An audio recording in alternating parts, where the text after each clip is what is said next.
Nouvelle-Calédonie, actualité.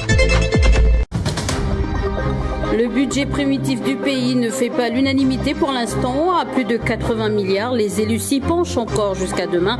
Si celui-ci est en cours d'examen au Congrès, le budget primitif des îles est prévu ce vendredi. Sera-t-il voté? On en parle ce soir avec notre invité Jacques Lallier, président de la province des îles.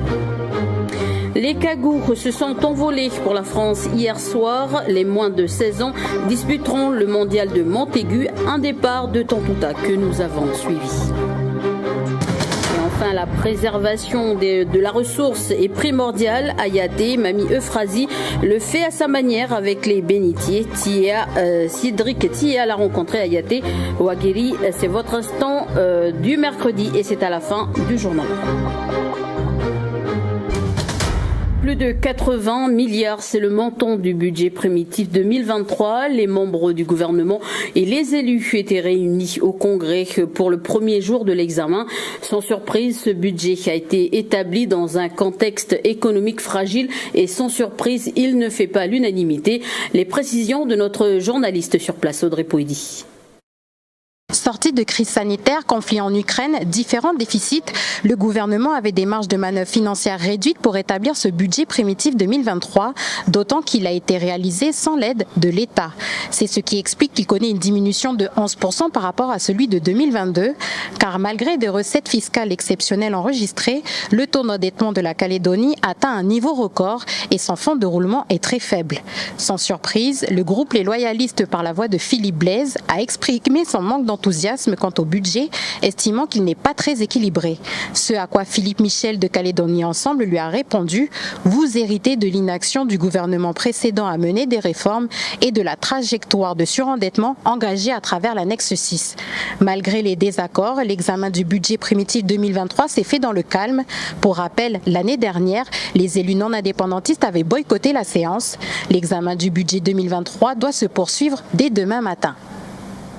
Voilà la suite de ce sujet dès demain aux îles. Est-ce que les élus seront, eux, disposés à voter le budget? Tout porte à croire que l'on sortirait de l'impasse qui dure depuis plusieurs mois, bloquée depuis fin décembre. Une commission des finances est tenue lundi avec tous les élus afin de trouver un terrain d'entente. Retour sur la situation avec Henri Naïlobro. Vis-à-vis de ce que fait le président, lui, il dit plus il y aura de travailleurs aux îles pris en charge, plus il y aura la consommation. C'est ça l'intérêt de ce qu'il fait. Nous on dit, on peut économiser, on peut faire un budget avec ce qu'on a, mais il faut réduire la voilure des investissements et de faire des choses en priorisant. Préconiser les secteurs les plus importants pour faire des économies, c'est l'une des raisons invoquées par une grande partie des élus provinciaux qui a rejeté le budget primitif de la province des îles présenté fin décembre. Lundi dernier, une nouvelle commission des finances s'est réunie pour trouver un terrain d'entente. Lors de la commission du 27 mars dernier, donc j'ai senti une volonté forte des conseillers provinciaux de trouver une solution donc à l'impasse politique et institutionnelle que connaît la province depuis le 1er janvier 2023. Voilà, cette volonté, elle a été trouvée, je pense, donc, et notamment avec, je l'espère, l'adoption du budget primitif 2023, le 31 mars prochain. L'exécutif a convoqué une assemblée ce vendredi pour examiner de nouveau le budget primitif de la province des îles. Son adoption permettrait de régulariser les impayés. Depuis le 31 janvier 2023, la province des îles est sous le dispositif transitoire du 12e provisoire. Et donc, au travers de ce dispositif, on ne pouvait que financer à hauteur de 8% nos dépenses. Donc aujourd'hui, le président Jacques Lallier pourra engager, liquider, montater l'ensemble des dépenses inhérentes à la province des îles à hauteur de 100%. Et ça, c'est une très bonne nouvelle pour les entreprises. Enfin, le budget primitif de la province des îles doit être impérativement voté avant vendredi minuit. Si ce n'est pas le cas, l'État prendra la main sur l'exercice budgétaire. Et pour en parler ce soir, Jacques Lallier, président de la province des îles. Bonsoir et merci d'avoir accepté notre invitation. Bonsoir. Alors, vous laissiez entendre, on parle bien sûr du budget de la Nouvelle-Calédonie, que vous allez le voter. Si les chances s'arrangeaient aux îles Loyauté, allez-vous vraiment le faire demain? Oui, de toute façon, moi je suis un politique responsable depuis longtemps, en exercice depuis longtemps, et donc ma responsabilité première est de ne pas créer des situations catastrophiques pour le pays et aussi pour la province. Donc demain, j'ai discuté avec mes partenaires, mes amis qui me soutiennent en permanence qu'on va voter le budget de la Nouvelle-Calédonie, parce que c'est pas parce qu'il y a la crise aux îles qu'on doit créer une situation de crise sur l'ensemble du pays. Donc c'était aussi pour ça que j'avais proposé aux élus de convoquer une commission des finances pour revisiter le budget et prendre en compte leurs propositions, puisqu'ils ont proposé des choses qui sont basées aussi sur des inquiétudes ou peut-être que, mais ils n'ont pas tout à fait les informations, donc il fallait qu'on s'explique. Donc on a eu une discussion un peu plus politique sur les politiques budgétaires, et puis aujourd'hui tout le monde s'est mis d'accord à fixer ensemble la séance pour le 31, et tout le monde s'est mis d'accord. En tout cas, les élus qui étaient présents, et notamment l'ensemble des élus présents par visio ou présents présentiel, ont tous annoncé qu'ils voteront le budget. Évidemment que dans cette occasion-là, j'ai dû donc faire des concessions pour essayer de nous retrouver, puisqu'on est dans une période politique importante, et on ne peut pas, là où il n'y a pas d'opposition, ne pas s'entendre démocratiquement ou fraternellement, puisqu'on est tous des camarades pour le nationalisme. Alors, et donc voilà, c'est pour ça qu'aujourd'hui je suis sûr que la parole des élus qui étaient là en commission des finances seront tenues. On va écouter justement la parole des élus. Mathias Wanneux, élu des îles, demande que votre manière de travailler change. Je vous propose de l'écouter et ensuite de réagir. Il faut qu'il nous confirme qu'il change sa méthode, à savoir redonner le plein pouvoir aux présidences de commission, mais en même temps au directeur pour qu'on ne paye pas des doublons. Parce que sur le budget qu'on avait proposé, on avait enlevé presque 100 millions par rapport au salaire d'au moins 13 ou voire 16 fonctionnaires. Aujourd'hui, on est dans une crise financière sans précédent. Et la province des îles n'a pas de retombées extérieures. Le tourisme n'a toujours pas débloqué. On vient de voir la situation du Bétichou qui vient de sortir du carénage. On n'a toujours pas de situation bien précise des loyautés par rapport à l'achat des avions. On a le roi Drabé qui sort toujours pas, bientôt, mais on ne sait pas. On n'a pas, à chaque fois qu'on demande des informations dessus, on ne les donne pas. Donc il faut qu'ils communiquent beaucoup plus la situation de nos filiales pour que nous, on puisse avoir une idée. Alors Jacques Zali, est-ce que les distorsions au sein de l'Union calédonienne des îles est terminée? Je pense que l'intervention de Mathias Wanneux, c'est sur des modes de fonctionnement que j'avais proposé et mis en place avec le vote de l'ensemble des élus, et qui visait à être beaucoup plus dynamique et beaucoup plus exécutif dans les projets qu'on met en avant. Aujourd'hui, c'est dommage parce que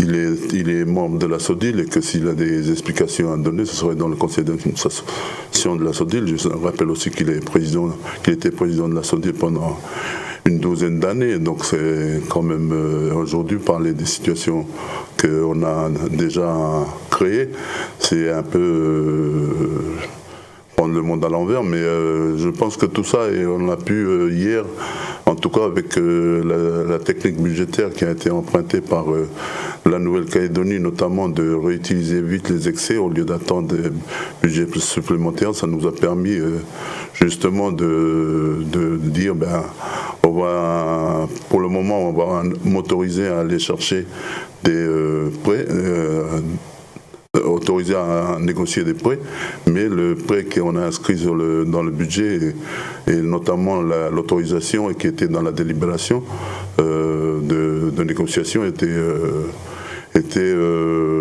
en suspens en attendant que je vais rechercher d'autres financements, mais en tout cas on a pu se mettre d'accord. Hier j'ai travaillé avec les services pour tout peaufiner le budget, tenir quelques réalisations et aussi permettre à prendre en compte quelques propositions qu'ils ont faites. Et bien sûr que on a appris que ceux qui sont nécessaires, on n'a pas supprimé ceux qui sont nécessaires aux dépenses actuelles, notamment sur Ouadarabé et puis sur les autres dossiers, sur les autres projets. Donc finalement, vous êtes confiant, c'est de bon augure pour le budget de la province des îles ce vendredi? Oui, de toute façon, vendredi, c'est les élus qui votent leur budget en tant qu'indépendantistes. S'ils ne votent pas, c'est passer la main à l'État pour le faire encore. Et ce sera un peu regrettable et puis ça pas très politique de notre part, quoi. Jacques Lallier, président de la province des îles, merci d'avoir accepté notre invitation. Bien sûr, ce sujet, on l'abordera encore vendredi. Merci. Merci.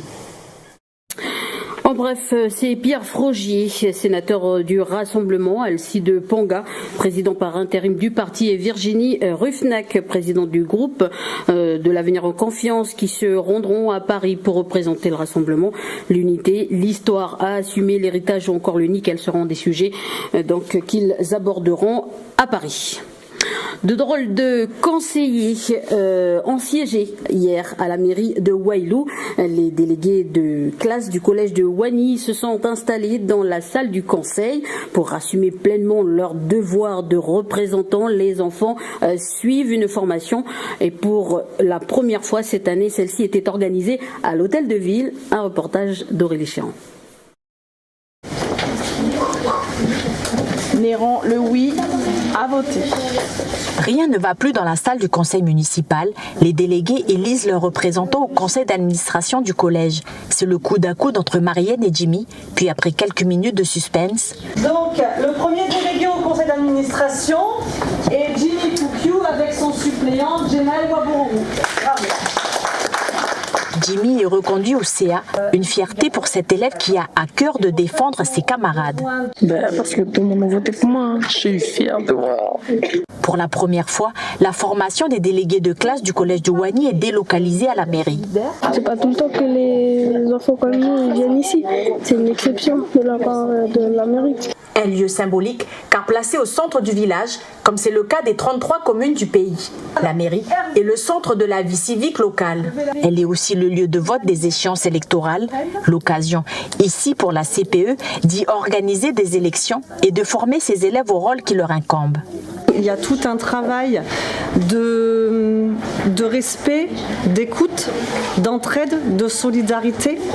Et je pense que finalement, c'est les trois mots qui résument ce que l'on peut trouver sur les frontons des mairies ou en démocratie. En tout cas, c'est à l'établissement de faire valoir ces notions et de les transmettre et de les faire perdurer et d'en semer quelques petites graines au niveau des élèves pour qu'ils puissent sortir du collège avec des idées nouvelles et avec l'envie d'aller encore plus loin et d'aller toujours plus loin.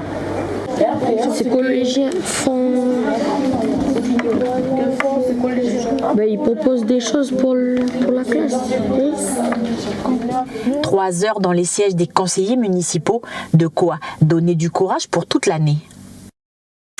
Du sport à présent, hier soir, la sélection calédonienne de football des moins de 16 ans a quitté le pays, direction la France, où elle participera au 50e mondial de Montaigu, un tournoi de niveau international où des grands noms comme Mbappé, Benzema ou encore Cristiano Ronaldo ont participé. Objectif pour les Cagous, préparer la Coupe du Monde des moins de 16 ans qui se déroulera au Pérou en novembre prochain.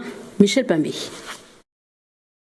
Vous allez voir la préparation, le sérieux et surtout la discipline. Vous allez regarder ce qu'ils vont faire, vous allez voir comment ils vont être et puis j'espère que ça va vous servir. Pas pour aujourd'hui mais pour demain. Gilles Tavergeux, président de la Fédération calédonienne de football, fait référence à la Coupe du Monde des moins de 17 ans qui aura lieu au Pérou en novembre prochain. Ces 22 joueurs se sont envolés hier vers la métropole pour se confronter aux meilleures nations du football. Pour sa première participation, Joseph, le capitaine, a conscience du statut d'outsider de l'équipe, mais il veut se donner les moyens pour montrer le meilleur du football calédonien. C'est un tournoi pour se préparer pour la Coupe du Monde et de prendre ça au sérieux et de jouer son meilleur football pour faire ses preuves. Au mondial de Montaigu, les Cagous joueront tous les 2 jours durant les phases de poule. Ils auront pour adversaires les prestigieuses équipes d'Angleterre, de la Belgique et de la République centrafricaine. Pour l'entraîneur, la participation à ce tournoi de très haut niveau permet de mesurer le chemin à parcourir pour être prêt à la fin de l'année pour le mondial. Mais l'idée, ce sera à la fois de travailler sur nos points forts et à la fois justement de travailler d'autres aspects tactiques où on va être plus amené à défendre, plus amené à subir. Et du coup, ça va être un réel apprentissage de voir si on est capable de s'adapter tactiquement face aux très grosses nations et essayer de rivaliser au mieux.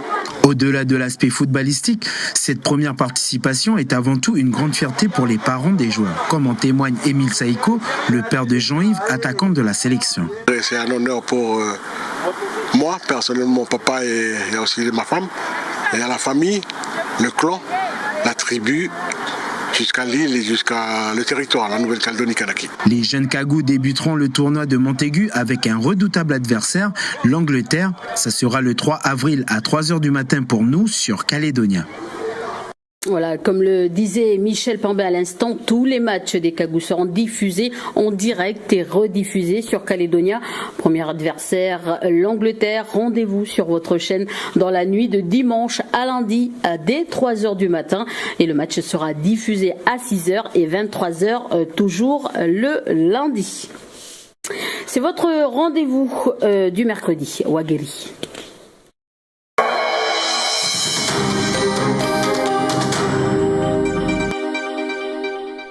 Cédric Tia, que vous venez de voir à l'instant, vous emmène dans le sud du pays, à Yaté, plus précisément à la tribu de Touaourou, pour un moment de partage avec Mamie Euphrasie, gardienne des bénitiers. Elle a une manière bien à elle de préserver la ressource. Rencontre. Il y a un moment où il faut prendre le temps de s'arrêter et regarder, admirer les éloges de ton pays. Le vent du sud et les parfums de la marée basse ont attisé les pêcheurs de l'endroit. Dans sa robe rose, elle n'est pas passée inaperçue. Je vis ici depuis, ça fait longtemps déjà que je vis ici. Je suis née ici dans cette tribu-là, la tribu de Touaourou. C'est avec Mamie Euphrasie que nous allons chercher le Ndjare, le bénitier en langue nanouma, dans la commune de Yaté. Un moment simple, mais à travers ses petites actions de tous les jours, Mamie Euphrasie veille à préserver l'équilibre entre ce qu'offre la nature et ce que prennent les hommes. Pourquoi tu les rassembles, tes bénitiers? On ramasse les plus petits, ceux qui sont petits, qui traînent sur les récifs, et on va faire des bassins. Chacun a son bassin, c'est tout le long là jusqu'à l'Ambag, il y a des bassins. On ramasse les petits pour que pas que les gens ils descendent sur les récifs, ils ramassent pour manger. Nous on ramasse ça, on fait une bassin pour protéger. Voilà, tiens, regarde l'autre là. Ce bénitier là, on l'appelle le roulant, parce qu'il se déplace à chaque fois. Il ne reste pas à la même place. Ah, donc lui, il n'est pas accroché au coraux? Non, c'est l'autre là-bas. Je ne crois plus. T'en as vu un là-bas? Oui, un qui accroche au coraux, j'ai vu de l'autre côté là-bas. Alors ici, il y a deux espèces. Oui, il y a il y a le rouleur. Il y a le rouleur, puis il y a l'autre qui accroche au coraux, voilà. Okay. C'est un bénitier là, c'est celui qui colle. Ah, oui, voilà. Il y a toutes les couleurs, il y a le marc couleur comme ça, il y a d'autres couleurs, il y a le bleu. On le prend pas celui-là. Alors là, il ne faut pas trop tarder parce que Mamie Euphrasie dit que la marée elle remonte. Ça, oui, voilà, c'est ça. Donc il faut vite aller ramasser les bénitiers pour aller mettre, on va les mettre dans le bassin. Comment il s'appelle, Mamie, ton chien? Il s'appelle Sanik, mon chien. Il faut dire que Sanik, on peut pas le tournage, il se déroule pas comme ça parce que voilà. Sanik veut aussi son petit moment d'interview. Pour nous, nous allons continuer à accueillir les Djara avant la marée haute. J'ai pu constater deux types de bassins, un en forme de piscine naturelle où les Djara sont déposés au fond et un autre, comme celui de Mamie Euphrasie, où les Djara sont posés au centre d'un enclos de pierre. Allez, Cédric, viens. On va mettre le bénitier, un par un, comme ça là. Et voilà, c'est tout. Depuis l'année dernière, je fais le bassin là. Parce que j'avais fait une première avant, mais c'est le mauvais temps qui a tout amené. Mais tu vois là, sur le là, c'est tout crevé avec l'eau douce. Mais moi, c'est rien, ça, mais il y en a que c'est des plus gros. C'est des gros bénitiers qui sont dans leur bassin. Mais là, avec moi, c'est des petits, tu vois. Mais après, comment tu les entretiens? Tu les laisses dedans et... Oui, je les laisse, je n'occupe pas. Tu sais? Quand je vais à la pêche, je vois tout jeter un coup d'œil s'ils sont toujours vivants. Ben, cette fois là, il manque beaucoup. Là. Il y avait 130 par là, dans le bassin. Là. Il faut savoir que je suis passé à l'improviste, parce que j'ai prévenu personne. J'ai rencontré la fille de Mamie, elle s'appelle Dora. J'ai rencontré Dora sur la route, et puis de là on a fait le lien, et elle m'a situé la maison de Mamie, et je suis arrivé chez Mamie, et puis elle a accepté gentiment de me conduire vers ses bassins à Bénitier. Voilà, oui, c'est bien. Non, mais c'est bien aussi. Merci beaucoup. Pas de quoi, Cédric, c'est bien. La prochaine fois, tu reviens, tu me trouves, je suis toujours ici. Une rencontre courte, mais intense. Voilà. Des initiatives qui font chaud au cœur et ne me laissent pas indifférent sur les ressources à préserver. La robe de la marée haute va recouvrir les Ndjara du platier de Yaté et faire reculer les pêcheurs vers la terre ferme. Pour ma part, je vais apprécier le moment avant de reprendre la route. Je vous dis Outremernews.fr, le site de l'actualité Outre-mer, 24 heures sur 24 et 7 jours sur 7. Retrouvez la chaîne Outremer News sur YouTube.